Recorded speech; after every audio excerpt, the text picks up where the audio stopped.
Senior सहाफ़ी तज्ज़ियाकार हसन अयूब साहब हमें इस्लामाबाद से ज्वाइन कर रहे हैं, जबकि स्टूडियोज़ में फॉर्चुनेटली सलीम बुखारी साहब सीनियर सहाफ़ी तज्ज़ियाकार किसी तारुफ का मोहताज नहीं है, वो हमारे साथ मौजूद हैं। बुखारी साहब बहुत बहुत शुक्रिया आपके वक्त के लिए। Hasan Ayub sahab, apologies from our side, we couldn't manage to get your audio fixed in time, but fortunately you are with अस।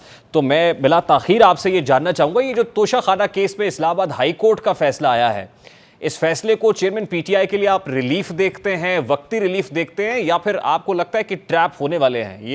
ये एक पड़ाव है थोड़ी देर का, उसके बाद बारी तो आनी है। ब्रियान साहब बहुत शुक्रिया। देखें कुछ तरीके आपको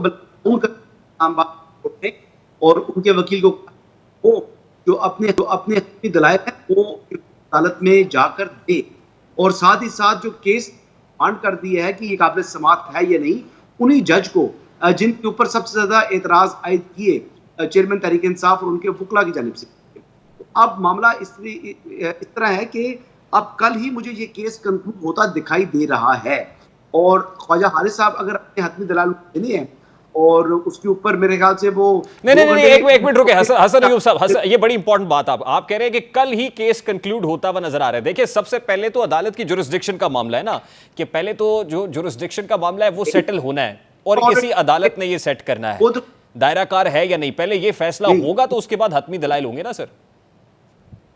नहीं, इसी अदालत ने एंड में डिसाइड कर देना है कि ये मेंटेनेबल है या नहीं है, ये काबिल समाअत है या नहीं है। तो अक्सर सुप्रीम कोर्ट, हाई कोर्ट में इस तरह करते हैं कि मेन केस को की हियरिंग हो जाती है और एंड में जज साहब अपने ऑर्डर में बताते हैं कि ये जो मेंटेनेबल थी या ये मेंटेनेबल नहीं थी। तो अब ये दायरा इख्तियार जो का मामला नहीं है, ये काबिल समाअत होने का या काबिल समाअत ना होने का मामला है। तो ये इन दी एंड डिसाइड कर देंगे।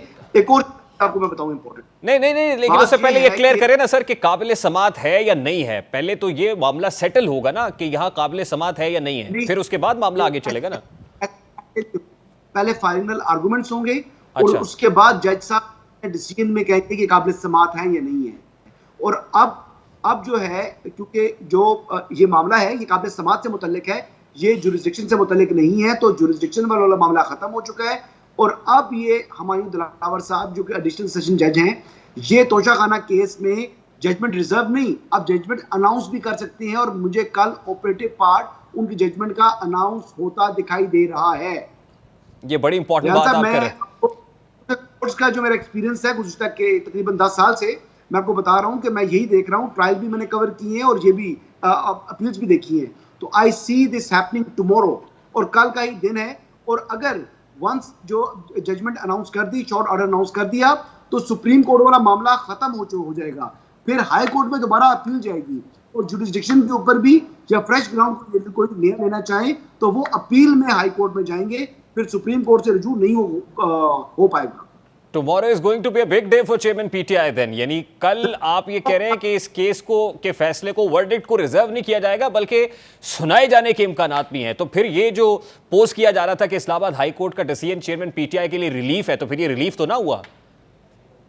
देखिए, अब उनको अगर उनके वकला को समझ नहीं आई तो उसमें मेरा कसूर तो नहीं है। अगर आप जजमेंट पढ़ लें और उसका जो सेकंड लास्ट पैराग्राफ है उसके अंदर बड़ा क्लियरली उन्होंने कहा है कि ये मैटर जो है वो रिमांड किया जाता है, और कल ही जो है जो हतमी दलाइल है उसके अंदर जो तहरीक इंसाफ के वकील हैं वो अदालत में पेश हों।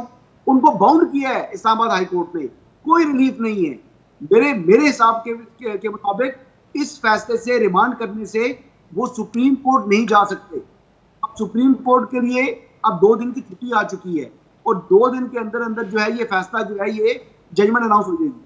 तो I see it happening tomorrow evening, के कल शाम तक फैसला आ चुका होगा, इस टाइम तक जिस टाइम मैं और आप बात कर रहे हैं। जब इस्लामाबाद हाई कोर्ट के डिसीजन में लिखा गया है कि चेयरमैन पीटीआई के जो वकला हैं और उनके गवाहान को हैं उनको पॉजिटिवली सुना जाए, उनको टाइम दिया जाए, तो आपको लगता है कि कल ही के दिन इलेक्शन कमीशन ऑफ पाकिस्तान के गवाहान को तो सुन लिया गया, वो ठीक है, उस पार्ट के ऊपर तो मामला कंप्लीट है, लेकिन यहाँ से मामले ये कंप्लीशन कल ही हो जाएगी? कल ही के दिन ये इतना इजी है कि इनको सुनने के बाद जज साहब, तो फिर तो ये तासुर नहीं बनेगा कि उजलत क्या है हुमायूं दिलावर साहब को, या ट्रायल कोर्ट इतनी जल्दी में क्यों है?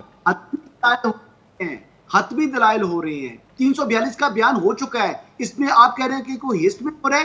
कल जो है वो 43rd हियरिंग होगी इस केस की। कितनी हियरिंग होगी?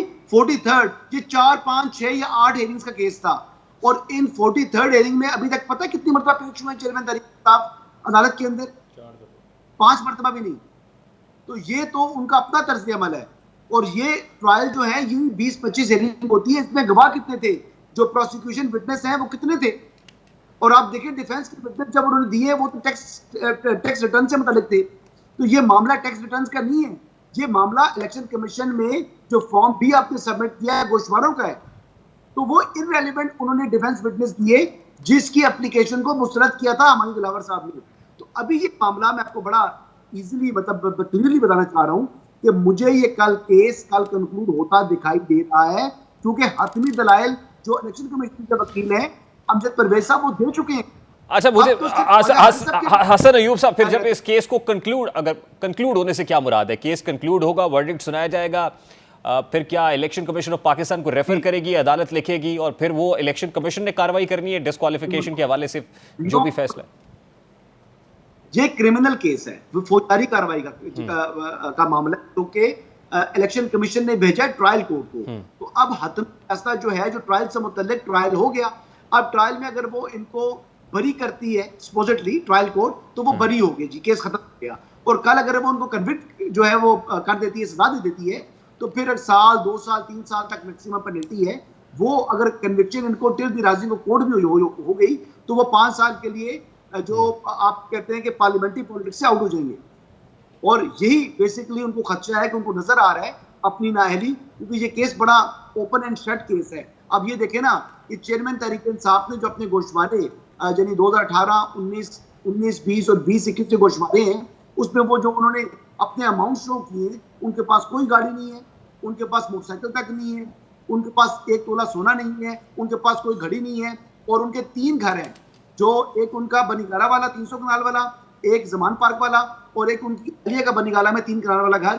उन तीनों घरों में जो फर्नीचर है, उन तीनों घरों की फर्नीचर की माली तो वो बयान कर रहे हैं 5 लाख रुपए। यानी वो ये चीज करते, और फिर जो 5 करोड़ 80 लाख रुपया जाहिर उन्होंने किया, उन्होंने कहा जी 5 करोड़ 80 लाख रुपया मेरी टोटल इनकम हुई है, मुझे तोशा खान के आप ये सोच रहे होंगे कि बनीगाला और जमान पार्क के घर का फर्नीचर मिला के अगर उसकी मालियत 5 लाख बनती है, तो आप तो ये सोच रहे होंगे कि आपको भी वो वेंडर ला दे जिसने चेयरमैन पीटीआई को ये सामान 5 लाख में लेके दिया है।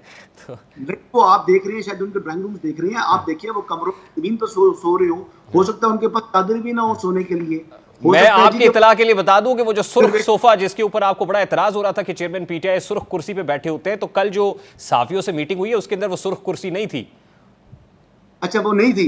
अच्छा, लेकिन ये चीज है कि उनके पास 4 बकरियां हैं, ये आपको बताऊं, बड़े दरवेश आदमी है। और आपको पता है कि वैसे भी जो चरवाहे होते हैं वो बकरियां चराने वाले, तो वैसे भी उनको हमारे इस्लाम में जो पैगंबर भी गुजरे हैं, हाँ। तो वो भी बकरियां जो है वो चराते रहे। और ये संजीदा बात कर रहा हूं मैं। तो ये चेयरमैन तहरीक इंसाफ ने अपने 4 साल के जो गोशवारे जाहिर किए हैं, उसमें बकरियां उनकी इंटैक्ट हैं, ना बकरियों में इजाफा हुआ है, ना बकरियां कम हुई हैं, वही 4 की 4 बकरियां हैं। लेकिन ना उनके पास ट्रैक्टर है, ना गाड़ी है, ना मोटरसाइकिल है, ना ज्वेलरी है, कुछ भी उनके पास नहीं है।